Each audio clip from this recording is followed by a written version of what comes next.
Well, we all know that it's a new season with fall upon us, and it's an election year with the presidential election just a few months, if not weeks away. But one of the biggest decisions of the year was just made, and that tax decision could have far-reaching effects on global business and your own wallet, or at least that's what we're going to be learning about today.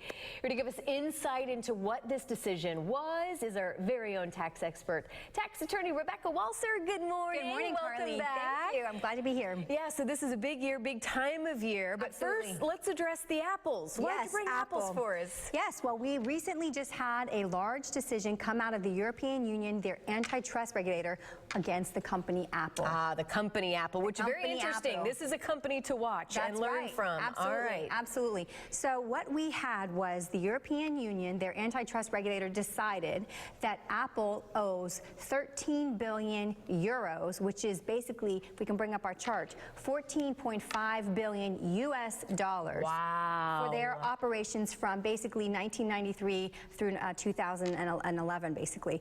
And so that really has had a huge impact for a lot of multinationals that are based in Ireland. Huh. Were you surprised by that? Well, what did that teach you? What did that show you? It's a big problem, and a lot of people, the chatter has been, oh, Apple's not paying their fair share.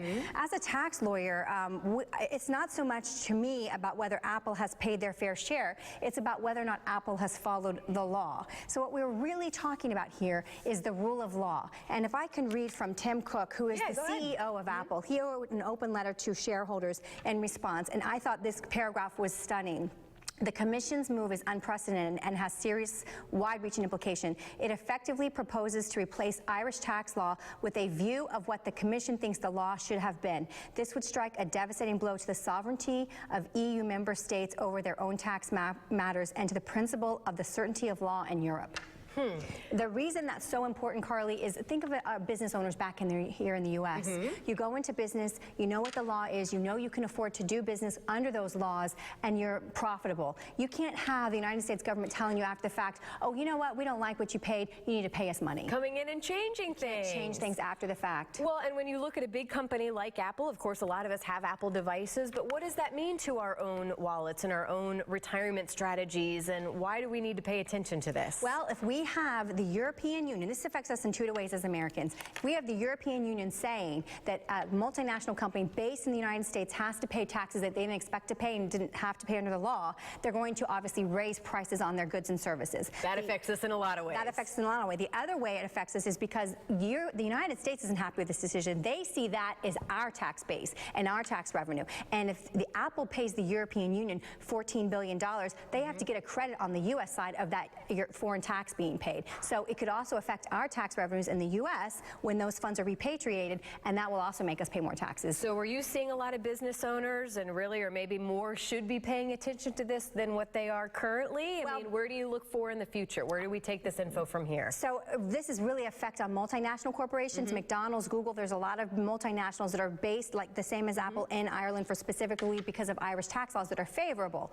But the way it affects us as individual business owners in the United States is we have to be able to rely on the rule of law and the sovereignty of countries to have their own laws. We can't have a multinational governing body come in after the fact and tell us the law is not what it should have been.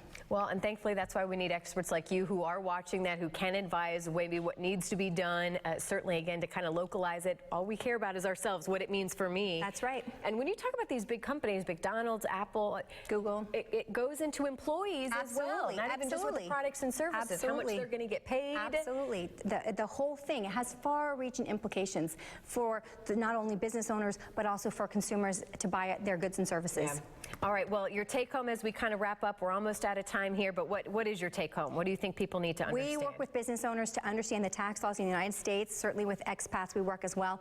And, you know, we're here to help you, and we're here to be on top of these things and let you know what the best way is to maximize your tax strategy.